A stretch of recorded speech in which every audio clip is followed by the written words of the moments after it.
Sir నమస్తే అండి. ఏం పేరు? నా పేరు కృష్ణ అండి.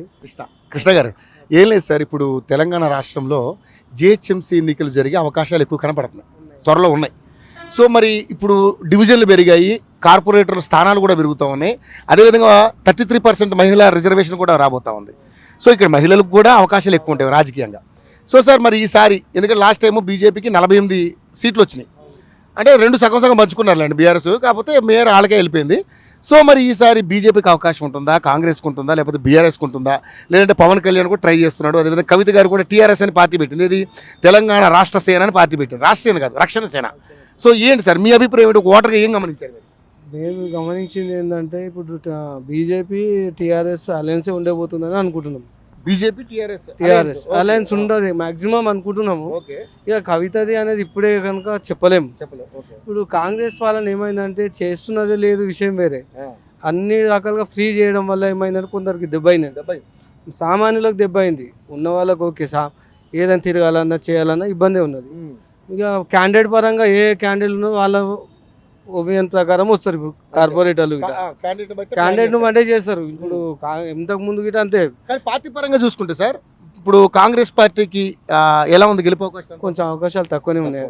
ఎందుకంటే ఆయన మాటలు కొంచెం మరి దారుణం. ఎక్కువ సీఎం లెవెల్ మాటలు మాట్లాడాలి, కానీ చిన్నగా మనం చిన్న వాళ్ళు మాట్లాడుకున్నట్టు ప్రతిరోజు అదే పని చేయదు కదా, అదే పని చేయదు అనేది మా ఉద్దేశం.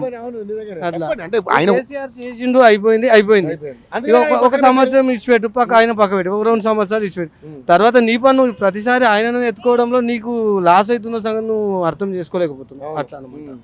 సో మరి సార్ ఇప్పుడు జిహెచ్ఎంసీ ఎన్నికలు కాబట్టి మరి ఇప్పుడు సిటీ డెవలప్మెంట్ కానీ, లోకల్లో వాటర్ సమస్యలు కానీ, అదేవిధంగా డ్రైనేజీ కానీ, రోడ్లు కానీ ఎలా అనిపిస్తుంది సార్? బాగానే ఉన్నది మా దగ్గర అయితే. పటంచల్ అయితే మంచిగానే ఉన్నది. ఎమ్మెల్యేతో నంబర్ 1 పనితీరు విషయంలో ఏం మైపాల్ రెడ్డి పని బాగానే ఉన్నది. ఆయన సమస్యలు ఆయనలాగా పని అయితే చేస్తూ లేరు. మేము చూసినా కానీ మేము 10 ఏళ్ళు పార్టీలు మనకు అనవసరం, క్యాండిడేట్ పరంగా ఓకే. దానికి మళ్ళీ ఇటు మా మెట్టు కుమార్ ఇటు ఉన్నాడు, బాగా చేసి. ముఖ్యంగా ఇప్పుడు ఈ గవర్నమెంట్ లో 6 గ్యారెంటీలు పెట్టారు, బస్ ఫ్రీ పెట్టారు, ఎలా అనిపిస్తుంది? బస్ ఫ్రీ చాలా తప్పు సార్.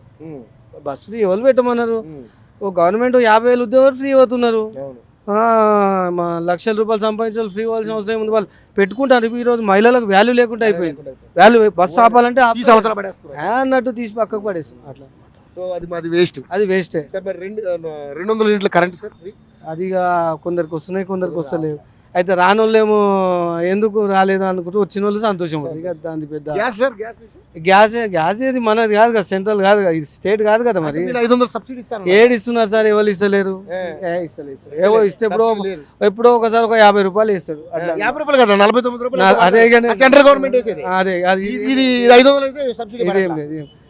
లేదు అంటే మనం ఫ్రీకి అలవాటు చేసుకోవద్దు సార్. ఎందుకంటే మనం కష్టపడి జనమే అడగలేదు కదా, గవర్నమెంట్ అంటున్నారు కనుక వాళ్ళు తీసుకుంటున్నారు.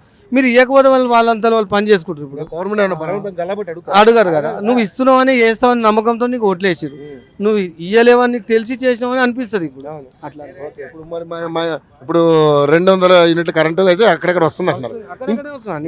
ఇంకోటి సార్, మరి మహిళలకు 2,500 ఇక మనం అది ఇప్పుడు విమర్శించినట్టే ఉంటుంది తప్ప ఏం లేదు. ఇవ్వలేదు నీకు తెలుసు, నువ్వు నన్ను అడగను కదా, నీకిటే తెలుసు కదా ఆ విషయం. అయితే 2,500 ఇవ్వలేదు, 4,000 పెన్షన్ లేదు. అది 4,000 పెద్ద ఆ పెన్షన్ ఒకటి పెద్ద మనుషులకు ఇచ్చేది ఉండే. వాళ్ళ ఓట్లు కాంగ్రెస్ కు ఉన్నాయి యాక్చువల్ గా, చేయకూడదు. కానీ వాళ్ళు ఇయ్యలేరు. ఇయ్యనప్పుడు అది చేసేది ఉండే చాలు. ఓకే, ఇప్పుడు అది ఆ విషయంలో పెద్ద మనుషులు మనం ఎప్పుడు తప్పు పట్టవద్దు. ఎందుకంటే మనం నువ్వైనా నేనైనా తల్లికి ఇవ్వాలంటే ఆలోచన కొంచెం ఏం చేయాలో అదే చేస్తాం. ఆయన ఇస్తున్నారు, అది ఓకే. దాని విషయంలో మ్యాటర్ కాదు. ఇక ఆయన చూసి ఈయన చూసి ఇవ్వడం, ఇప్పుడు పెద్ద మనుషులకు ఇచ్చడం వరకు కరెక్ట్. ఇక మిగతా ఫ్రీ బస్ అవసరం లేదు, మహిళలకు 2500 నీకు అడిగిరా, నువ్వే ఇస్తాను, బంగారం ఇస్తాను. మేము అడుగుతున్నామా? ఇస్తున్నామా? మేము ఇస్తున్నాం లేదు. ఇక అట్లా అట్లా ఇప్పుడు ఉన్నటువంటి పరిస్థితుల్లో సార్ మరి ఏది బెస్ట్ అనుకుంటున్నారు మీరు? బీజేపీకి అవకాశాలు ఉండే కానీ కొంచెం మనలో యూనిటీ లేదు. ఇప్పుడు ఉన్నది లేదని ఉన్నది కానీ యూనిటీ లేక కొంత డివైడ్ అవుతుంది. అంత ఈజీ కాదు. లాస్ట్ టైం వచ్చి 48 సీట్లు రావడం అనేది వస్తుంది, కానీ మన నాయకత్వంలో కొంచెం. నేను ఎందుకు అడిగానంటే మిమ్మల్ని, ఇప్పుడు కేంద్రంలో 21 రాష్ట్రంలో అధికారంలో ఉంది. తెలంగాణలో 8 మంది ఎంపీలు 8 మంది ఎమ్మెల్యేలు కూడా గెలిచారు. సో ఈసారి అవకాశం ఏమైనా ఇంకెక్కువ? అంటే 1 నుంచి 8కి వచ్చింది, ఎంపీలో 2 నుంచి 8కి వచ్చింది, పెరుగుతుంది కానీ దానికి టైం పడుతుంది. నాయకత్వం గిట కొంచెం పెద్ద పెద్ద నాయకులంతా సైడ్లు ఉన్నారు, కొంచెం టైం పడుతుంది. దానికి టైం అయితే పడుతుంది, ఇప్పుడు కాబట్టి ఇంకో ముందు రావచ్చు. కానీ మనలో యూనిటీ రావాలి, యూనిటీ లేదు అట్లా. సో మరి ఇప్పుడు మూడిట్లలో ఎవరికంటారు మీరు? ఏంటి ఎవరికనేది నేను చెప్పిన దానిలో మీరు అర్థం చేసుకోవాలి అంతే. ఇంకా మళ్ళీ నాకు అర్థమైంది. అంటే మీరేంటంటే మీకు బెస్ట్ అనిపించేది ఇదని? ఇక బెస్ట్ అనిపించేది ఏది అంటే ఇప్పుడు సరైన లీడర్ లేనప్పుడు ప్రస్తుతం ప్రాబ్లంలో ఉన్నాయి. ఏది అనేది కాంగ్రెస్ కంప్లీట్ వస్తుందని నమ్మకం అయితే లేదు. అలయన్స్ లో బీజేపీ కొట్టవచ్చు అని మేము అనుకుంటున్నాం. ఇందాక చెప్పారు కదా, కరెక్ట్. అలయన్స్ లో బీజేపీకి అవకాశం ఒంటరిగా బీజేపీ కొట్టలేదు. సార్ ఇంకోటి ఫైనల్ గా ఇప్పుడు ఈ ఎస్ఐఆర్ వచ్చాక దొంగ ఓట్లు తీసేది, దాన్ని ఏ విధంగా చూస్తారు? చాలా బాగా చూస్తాం. Correct situation. ఎందుకంటే ఇక్కడ వేస్తున్నారు, అక్కడ వేస్తున్నారు, ఇక్కడ తీసుకుంటున్నారు, అక్కడ అది తప్పు. అది ఏదన్నా ఒక్కదే రెండు, రేపు ఓట్లు రెండు ఒకేసారి ఒక్క దగ్గర కావు. అప్పుడు అక్కడ మెజార్టీ తెలియదు, ఇక్కడ ఉన్నది తెలియదు. ఇక్కడ వాళ్ళు అక్కడ వేసి వస్తారు, వాళ్ళు అక్కడ వాళ్ళు ఇక్కడ వస్తారు. కనుక ఒక్కటే ఉంచాలి, ఏదైనా ఒక్కటే ఉంటే బాగుంటుంది.